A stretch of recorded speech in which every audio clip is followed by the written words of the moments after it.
Bonjour à tous. Tout d'abord, je me permets de vous souhaiter une excellente rentrée en espérant que l'été fut agréable. Je suis ravi de vous présenter cette brève introduction à nos grands thèmes macroéconomiques du trimestre issus de notre guide des marchés, boîte à outils du conseiller financier. Vous retrouvez tous les détails sur notre site internet. Les grands thèmes repris dans notre guide des marchés pour le troisième trimestre sont les suivants. Évaluer les risques politiques pour l'Union européenne après le Brexit. Investir dans une économie américaine arrivant à maturité. Troisième thème, des courbes de taux plates et des rendements négatifs. Comment investir dans un univers de taux durablement bas. Et enfin, le thème de la diversification. Premier thème, évaluer les risques politiques pour l'Union européenne après le Brexit. La perspective de voir le Royaume-Uni quitter l'Union européenne ouvre la voie à une période d'incertitude en Europe qui pourra être plus ou moins longue en fonction du moment choisi par les Britanniques pour activer l'article 50 du traité de Lisbonne qui marquera le démarrage formel des négociations entre les deux parties. Le Premier ministre Theresa May a déjà annoncé que ceci ne se fera vraisemblablement pas avant 2017. Cette période d'incertitude pourrait peser légèrement sur la croissance en Europe car elle affecte la confiance et les investissements des entreprises. Mais nous ne pensons pas que cela constitue une menace fondamentale à la reprise dans la zone euro.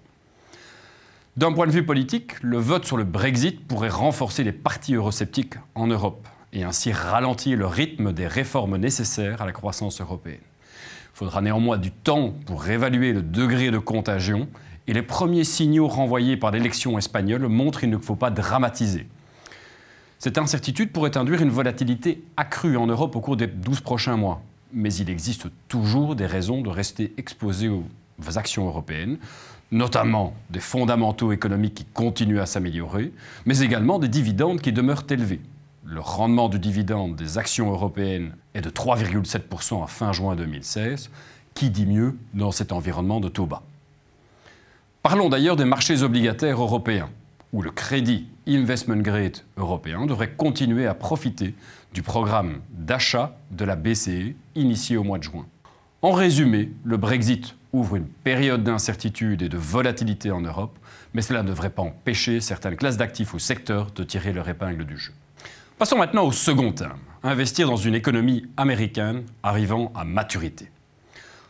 Rendons-nous en effet maintenant outre-Atlantique, où comme nous l'anticipions en début d'année, l'économie américaine continue à bien performer et devrait croître à un rythme de 2% durant le second semestre. Différents indicateurs renvoient des signaux contradictoires sur l'état de l'économie américaine. Alors on a eu des piètres statistiques manufacturières qui ont suscité quelques préoccupations, mais à contrario, on voit que le marché immobilier continue à progresser et le marché du travail continue, lui, à créer 200 000 emplois en moyenne tous les mois.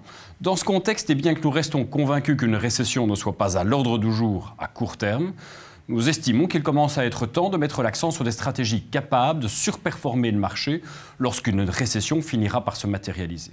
En bref, pas de panique, mais on peut s'attendre à des rendements plus faibles de la part des actions américaines car le cycle arrive à maturité et la hausse de la croissance des salaires met les marges des entreprises sous pression.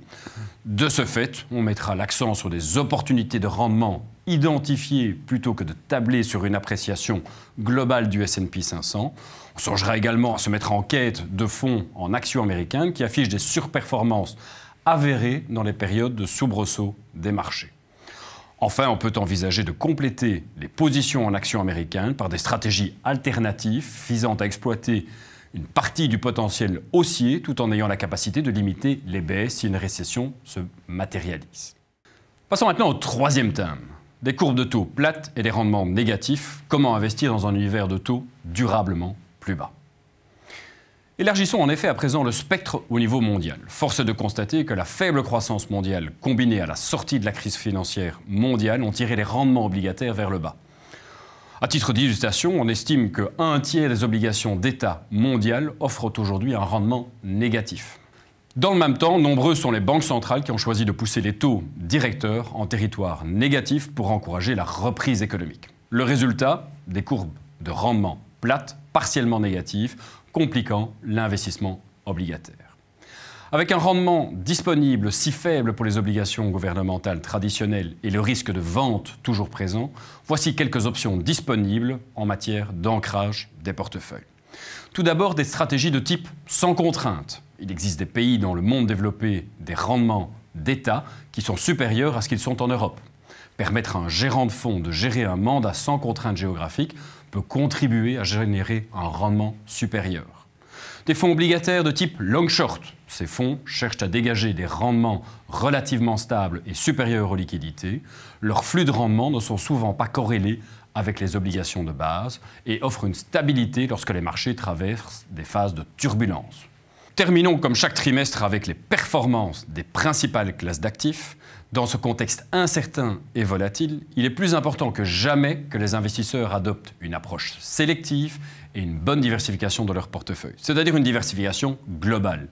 Vous pouvez constater que malgré les soubresauts temporaires, un portefeuille bien diversifié affiche une performance annualisée sur 10 ans de 5,9%.